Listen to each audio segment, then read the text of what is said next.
Have you ever pondered the ultimate question? If God created everything, then who created God? It's a simple question that almost everyone has asked at one point in their life, and most of the time, the answer we get is, there is no answer. But what if there was? If someone created God, then that being must be an even greater God. But who then created this greater God? This line of questioning leads us into an infinite loop where each creator needs a creator of its own. Could there be one ultimate, singular creator who exists beyond the limits of time and space, not requiring a creator? Let's explore this from both scientific and philosophical angles, weaving in insights from Hindu philosophy to enrich our understanding. The debate about the existence of God and the origin of the universe is timeless. Religious scriptures and scientific theories offer contrasting explanations for the beginning of life and the cosmos. Religious traditions typically claim that a divine entity created the universe and all living beings. Conversely, science suggests that the universe emerged from natural processes without requiring a divine creator.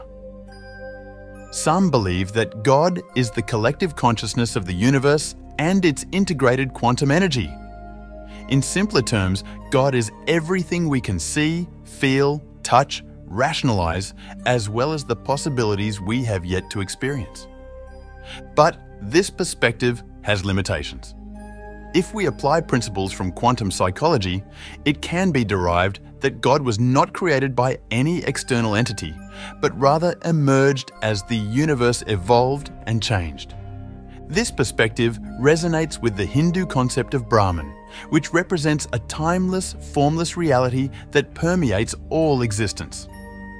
In the Chandogya Upanishad, Brahman is depicted as the infinite substratum of reality itself, from which all phenomena arise and to which all phenomena ultimately return. In this paradigm, the universe is not a separate creation of Brahman, but rather a manifestation and expression of its inherent nature. From this viewpoint, it can be argued that God is indeed the collective consciousness of the universe, a divine essence that permeates all existence and transcends the boundaries of time and space. This implies that God is the total energy of the universe. In this sense, it could be said that the universe itself created God. But if we accept the idea that the universe created God, then the question arises, who or what created the universe?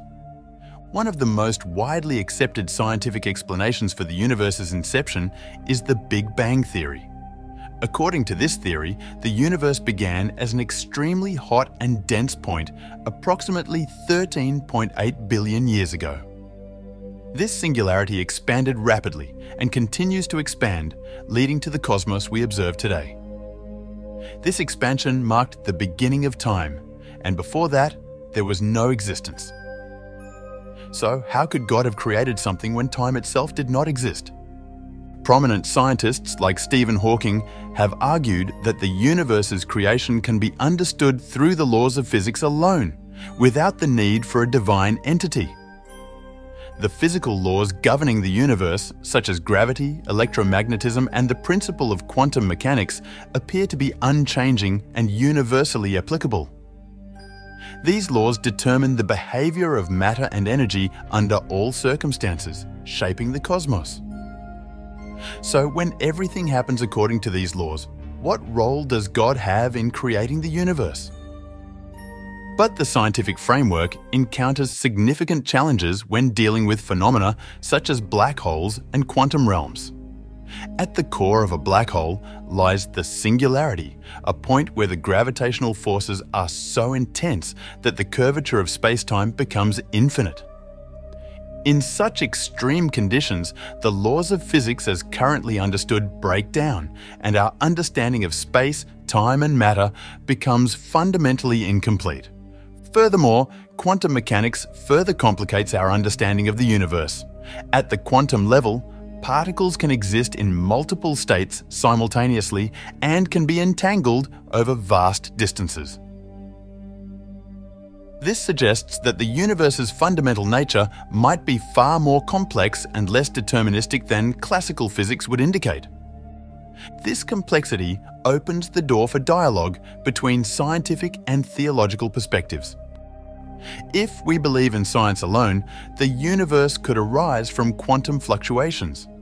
But can anything so organized come into being by itself? Nature, animals, and humans are structured so systematically. How did they evolve so perfectly? Even the human body is one of the most intricate machines. It is so well designed that growth occurs at a specific time and the development of human body happens according to age. The human body is structured so perfectly that different parts perform different functions. How did they all come into being and function so well? Can you imagine such organized nature being just a coincidence? That everything just happened on its own? The intricate and seemingly fine-tuned nature of the universe suggests the hand of a creator, one who established the laws of physics that govern everything. From this viewpoint, God could be seen as the author of these laws, integrating the divine into the natural processes described by science. So, did God create the universe? The Big Bang Theory proposes the universe began as an extremely hot and dense point that expanded rapidly. But what initiated it? Something very powerful would have to trigger this dense point to begin the expansion. Perhaps the easiest answer would be God triggered it. So, for God to be able to create our universe, He must be outside the universe and so powerful that He can create all things. But the bigger question is, who created this powerful God? The philosophical answer to this would be, nobody created God. God just got emerged when the energy in abundance got super integrated into an infinitesimal power, forming God Himself. But this answer is unsettling for many. If God self-created, then He originated from some form of energy. So, where did this energy come from? Even if God is almighty, there has to be someone mightier than God. In Hindu philosophy, the Nasadiya Sukta from Rigveda ponders these very questions of creation. The gods came afterwards with the creation of this universe. Who then knows whence it has arisen? This suggests that even the ancient texts acknowledge the mystery surrounding the origin of everything, including God. From a scientific standpoint, we encounter the concept of homeostasis or equilibrium, where everything exists in a state of balance. For something to exist, it must be in a perfect balance with what doesn't exist yet. This principle is not confined to closed systems, but is observed across the cosmos. On a cosmic scale, the universe itself can be seen for equilibrium. The expansion of the universe, guided by the Big Bang, is balanced by gravitational forces and dark energy. At the quantum level, particles and forces exist in a state of probabilistic equilibrium, governed by the principles of quantum mechanics. Particles can exist in multiple states and remain entangled across distances, reflecting a natural drive towards balance. Imagine a seed resting on a table. In this state, it is in perfect equilibrium, undisturbed and inactive. The seed has potential for life, but without external influence, it remains dormant. But if you put it in water, the water and surrounding environment provide the necessary conditions for the seed to grow and develop into a plant. This reflects the concept of Prakriti in Hinduism, the fundamental primal material energy of the universe. In its undisturbed state, Prakriti is balanced and inactive, but when it interacts with Purusha, the pure consciousness or spirit, it becomes activated, initiating the process of creation and transformation in the cosmos. Going back to the beginning of time, there was nothing, just a perfect void and a perfect equilibrium. For the universe and God to exist today, something or someone had to disturb this equilibrium. In this equilibrium, while seemingly static, there were billions of subatomic particles moving around, a universe in itself. One random deviation could break this equilibrium, causing a chain reaction and releasing unimaginable energy. Within this void, two distinct opposing forces emerged, one trying to break free and one trying to stay. This dynamic interplay eventually led to the cataclysmic event known as the Big Bang. In this context, God can be viewed as the embodiment of equilibrium, while creation represents the inherent impurity or deviation from that equilibrium. This concept aligns with the Puranas, where the universe undergoes cycles of creation, preservation, and dissolution. This cyclic nature aligns with the concept of the universe and God being in a state of dynamic equilibrium. So, if God existed before everything, God can be understood as the very essence of equilibrium, because equilibrium was the only thing that existed before anything else. After the Big Bang, several subsystems came into existence. There might be ongoing processes where new universes could form in the future, or other universes might already exist. For each of these systems or universes to exist and function, they must maintain their own state of balance or equilibrium. Think of these as local gods that keep everything in their respective systems running smoothly. Just like how the moon orbits the Earth in a stable, balanced way, yet it slowly moves away each year, showing that even stable systems can change over time. These different systems or universes can affect each other, even if only slightly. This means that maintaining equilibrium within one system also involves being in a near-perfect state of balance with all other systems around it. If we think of equilibrium as integrated energy in a balanced state, we can see God as this integrated energy.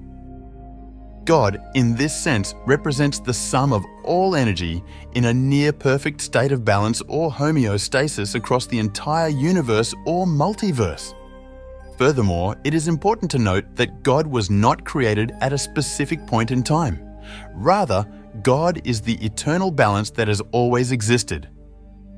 This idea aligns with many religious teachings, suggesting that God is the fundamental equilibrium that holds everything together. For instance, in the Bhagavad Gita, it states, "I am the Self, seated in the hearts of all creatures. I am the beginning, the middle, and the end of all beings."